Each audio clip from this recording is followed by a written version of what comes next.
Okay, boys, if you haven't had your brain twisted enough yet, this one will help. Okay, double humpy, and this one is double humpy with legs. You can tie it either with or without legs. The original was tied without, and then, but he also said, and this is a Boots Allen fly from Jackson, and after he got done with the tutorial for the regular double humpy, which is this, then he said, oh, you can tie it with rubber legs too. And so I'm tying them with both. They work great in heavy, fast-moving water because with all this hair and hackle, they float like a cork. I've caught a bunch of fish up on the snake with them, and I've been told that it would be a killer fly also on the green when terrestrials, stoneflies, hoppers, whatever are out. So let's get to it. And again, it helps to have a hook in the vise. I don't know why. People keep telling me that and I ignore them.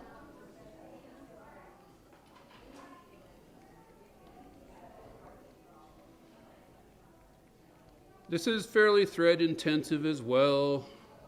You want strong thread because you are tying in a lot of hair. And in this case, with a double humpy, if you want to do it Boots Allen style, you use mule deer hair from the flank of the deer. My buddy Dennis, one of his clients shot this deer, and I had told him I needed flank hair from a mule deer, so he gave me actually a really big piece. And so when you guys are tying, I have a bag full of this that I'll be passing around. All right, so the fly has a tail.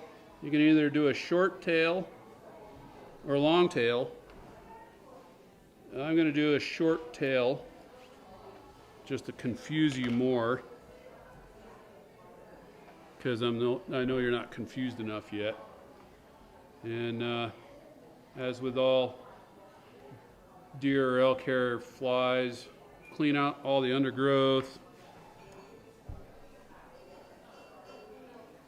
Use your stacker. Now this tail is a fairly small clump. It's not a really big bushy tail.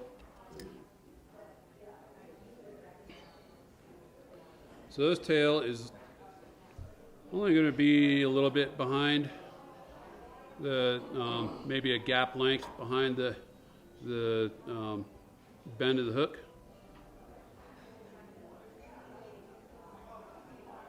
And yes, the hair will flare, but that's okay.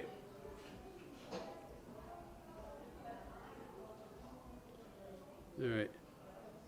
Now what I do here is I'll take a wrap of thread under the tail. Kind of helps it point up a little bit. Keeps it from just surrounding the hook back there as well.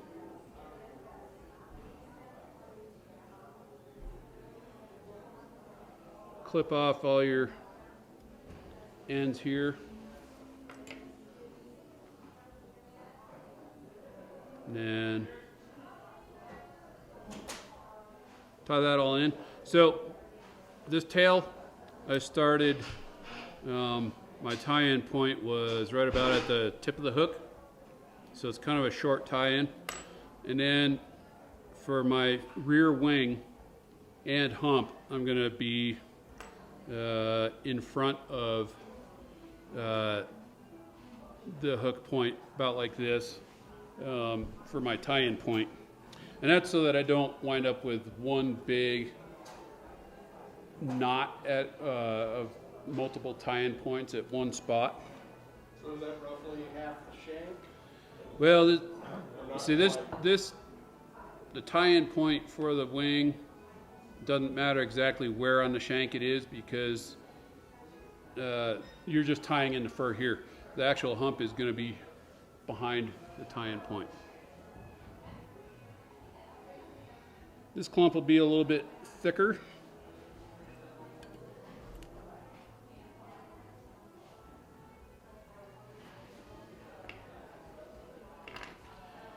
So on a longer tail fly, you would use just one clump of fur, and it would be a thicker clump. You would tie the tail in, tie it all in longer, and then just take part of that clump and fold it over for your shell back and wing.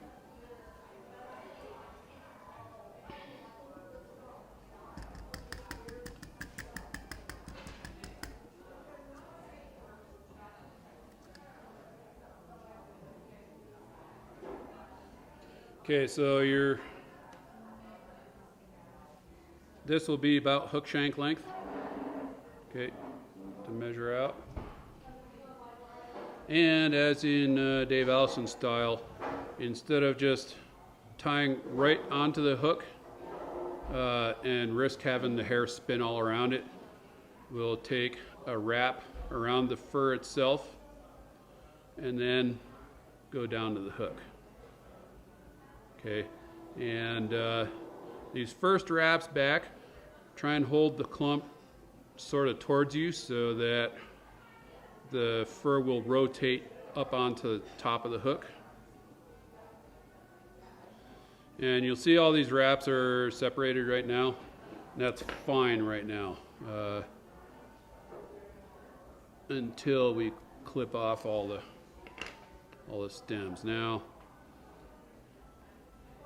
compress the hair, get good matching wraps, because all this red is going to show underneath the hook. You don't want any gaps in your thread. All right, and just ahead of the hook point,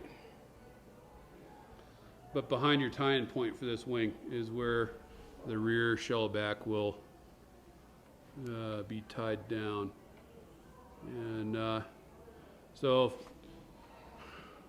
when I started tying this, I tried to hold my fur forward with this hand as I wrapped with this hand. It just didn't work.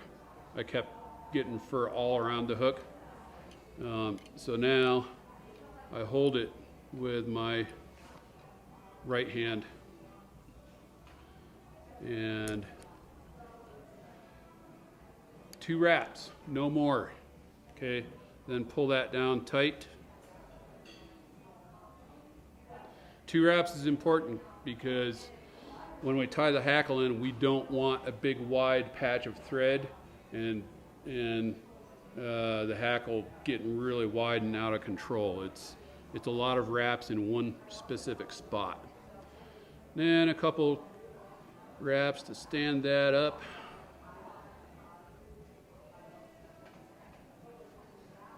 Okay.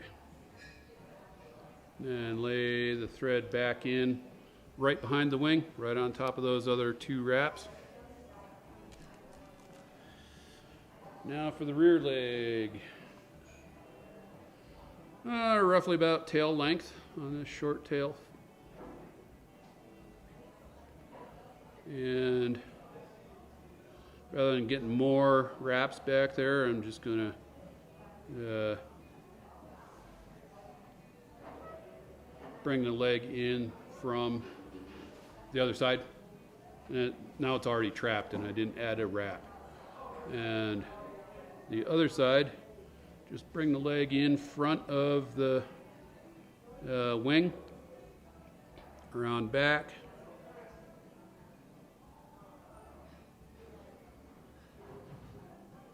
Two tight wraps. Now both legs are secure.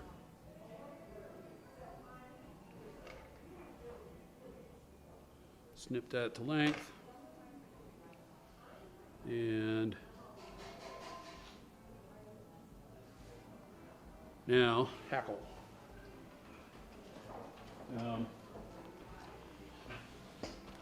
I'm using Golden Badger, but you can also use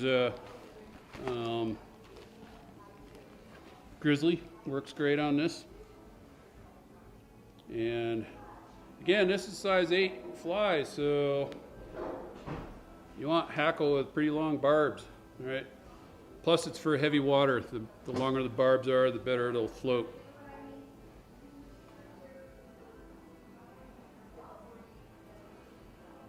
Okay. And one wrap of, so shiny side out towards you. One wrap behind to secure behind it, and then tie off the stem. And so right in front of the wing, if you have a big taper here, it's going to make a real pain in the butt to keep the hackle in one spot. It's going to try and walk down the taper, right? So if there is a taper, get rid of it with thread. You want it nice and flat, and then end your thread right in front of the wing, okay? And this is hackle intensive, so let's get all those wing fibers forward. All right. So it's going to be like 5 or 6 wraps behind, and then another 5 or 6 in front of the wing.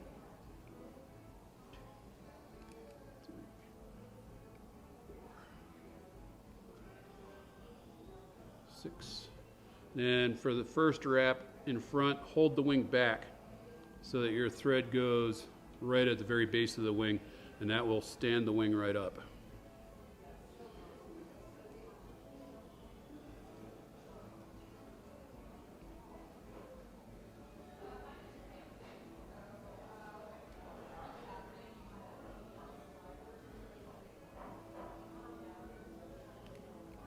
All right. And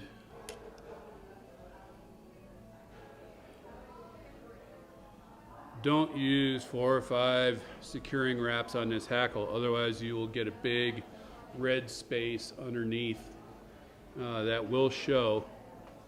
Once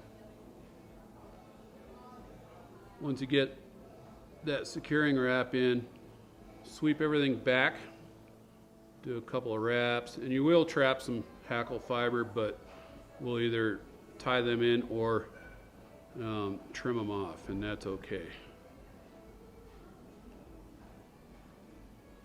All right, so there's the back of the fly.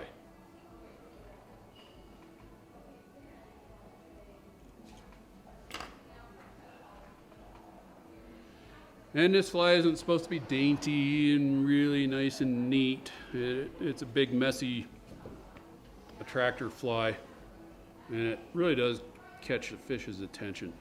All right, wrap forward to a couple eye lengths behind for your next wing.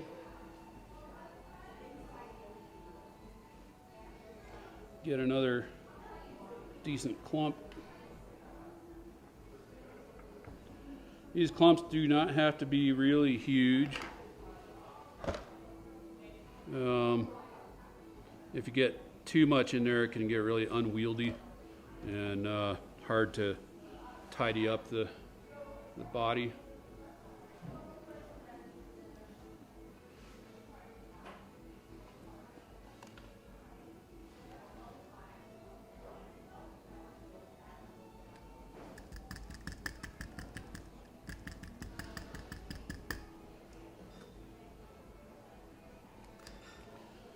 Again, this front wing is going to be, you'll measure out about the shank length again.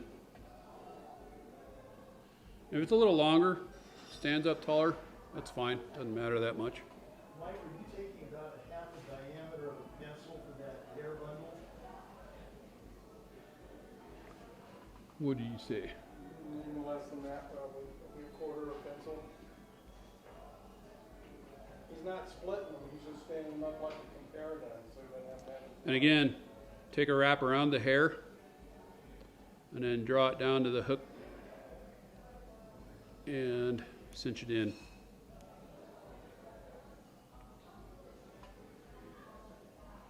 Now this is the tricky part. Getting this cinched in without trapping all your rear hackle and hair. Some will get trapped, but it is what it is.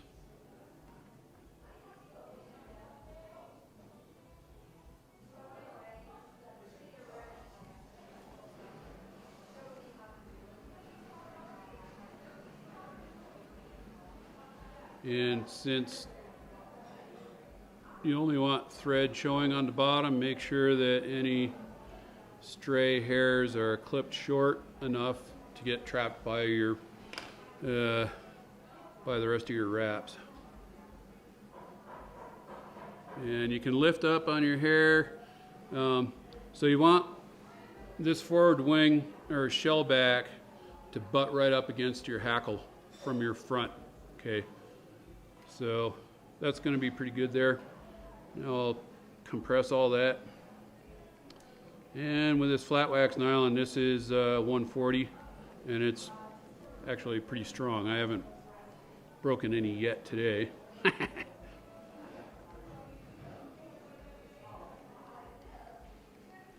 All right, and let's build up in front of that tie-in point a little bit so that we don't wind up with another big slope. And again, pull your hair forward. If you got any of your forward wing or hackle trapped, just separate it with bodkin. And 2 more wraps. Pull it tight.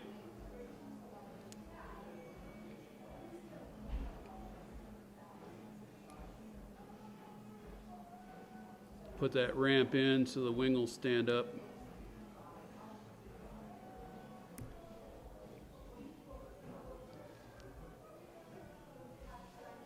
And More legs.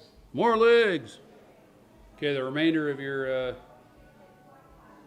leg that I gave you, fold it in half and cut it. And one on one side.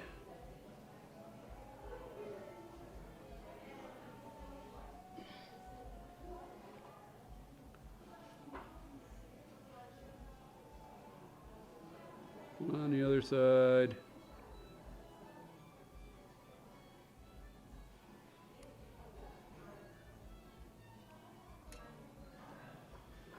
Just do 1 wrap, tighten it down.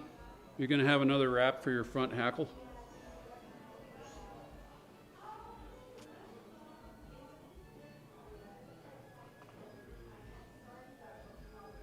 And a fish can't really grab these rear leg or front legs too hard, so it's unlikely they'll pull them out from under the wraps. The rear leg, it's folded back on itself, so the fish can't tear it out of there unless they just break the leg.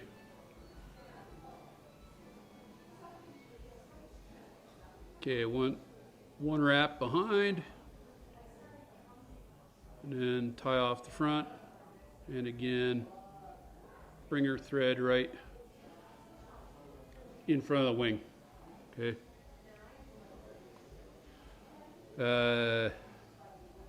Rear legs,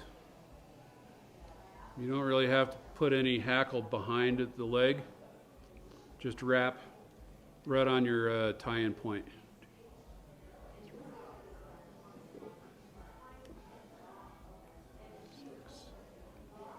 I'll do 7 behind, and on this one, I'll just do 2 or 3 in front. And you are folding the legs back and wrapping the hackle in front. That's okay because you can then position the legs in the hackle and they'll just stay put.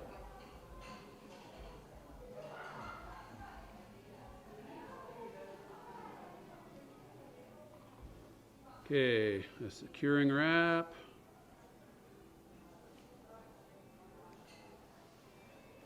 And then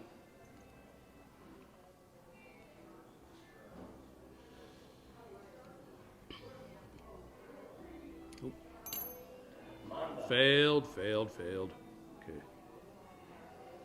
We'll try that again.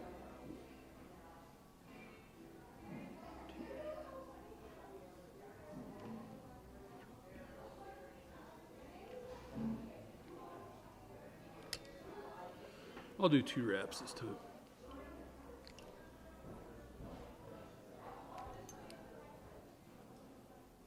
And if your thread tries to fall off,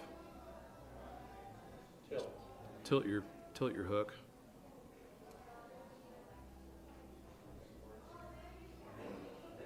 And with your half hitch tool, you can shove everything back away from the eye as you're cinching your thread down.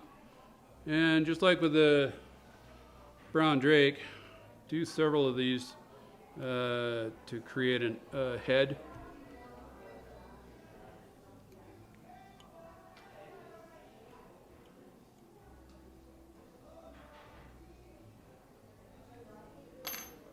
And for those unfamiliar with half hitch tie-offs, after each half hitch, tug on the thread to secure that. If you don't tug it, it will unravel, okay? And then you'll lose your fly. That too, yes. And you see I tied everything off before clipping the feather. That way.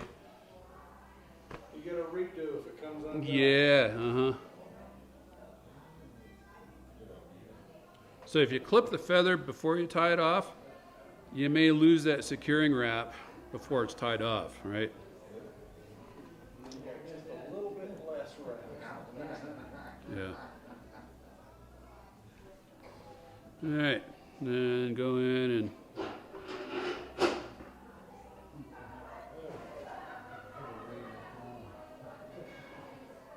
Well, all I know, I just remember how to put the all right, and there you have it.